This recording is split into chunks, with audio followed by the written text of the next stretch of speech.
नमस्कार, मी शिवाजी वाबळे हिंगोली. आपण ज्या शेतकऱ्याला यावर्षी मल्टीप्लायर सुरुवातीपासून दिलेले आहे त्यांच्या शेतात आलेलो आहोत आणि सुरुवातीला आपण त्यांचा परिचय घेऊ. सर्वप्रथम तुमचं नाव सांगा. नमस्कार.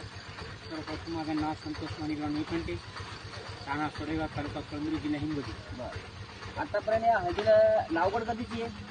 आणि किती तारखेची लागवड? 1 जुलै. 1 जुलै म्हणजे जवळपास 2 महिने 10 दिवस झाले. हां, 2 महिने 10 दिवस झाले. बरोबर. तर आतापर्यंत आपण मल्टीप्लायर नेमकं किती वापरतो?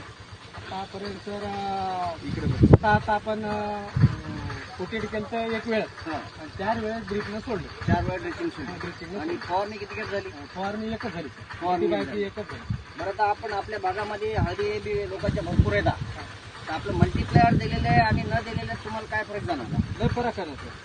आता आता आपण गेल्या वर्षीपासून मल्टीप्लायर वापराले. हो, गेल्या वर्षी आपल्याला एकरी 40 क्विंटलचं उत्पन्न निघालं. 40 उत्पन्न हां, गेल्या हां. वर्षी. यावर्षी तर मला वाटायला 45 क्विंटल होईल. आता पानाची साईज पहा, पानाची जाडी पहा, दाखवा इकडे लांब थोडंसं. पहा.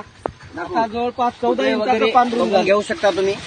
आता 2 महिने 10 दिवस झालेले आहेत. आज 10 तारीख आहे, 9वा महिना 10 तारीख आहे आणि पानाची साईज बी बघून घेऊ शकता. एकदम बढिया रिझल्ट आलेला आहे मल्टीप्लायरचा. आतापर्यंत 7 ते 8 पानं तयार झालीत. हो, हा, आणि फुटले 6 7 निघाली. मला वाटते तुमच्या आपल्या जवळपासच्या 5-10 किलोमीटर मध्ये अशी हळद नाही. हा, आणि पुन्हा सर आपण आता रासायनिक खत कमी केलं. बिलकुल. 30 ते 40% खत कमी केलं. बिलकुल. हा, या मल्टीप्लायरचा इतका उपयोग व्हायला विचारूच नका. याच्यावर कोणत्याच प्रकारचा रोग नाही. नाही, रोग येणारच नाही. झाडामध्ये भरपूर ताकद तयार ठेवते. याच्या ग्रीनेस पहा, याची ताकद पहा, या झाडाची बिलकुल. फुटवे पहा, याचा पाला पहा. थोडस असं दाखव व्हिडिओ विकून.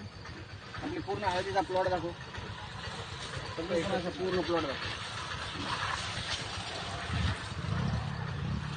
तर हा प्रोडक्ट वापरून जवळपास संतुष्ट आहात. हा, संतोष. बरोबर. हा. आणि मी दुसऱ्या शेतकऱ्याला सांगेल की बुवा मल्टीप्लायरचा उपयोग करा. उपयोग हे करा. आपल्या शेतीसाठी बिलकुल. उपयुक्त आहे. याने कसं जमिनीचे आपल्या जीवाणू वाढायलेत, जमिनीतले गांडूळ सुद्धा गांडूळ वाढतात. खत वाढायलेत. बिलकुल. सर्व असं फायदा आहे ओके. शेतकऱ्याचा. व्हिडिओ आवडल्यास लाईक करा, शेअर करा व सबस्क्राईब करा.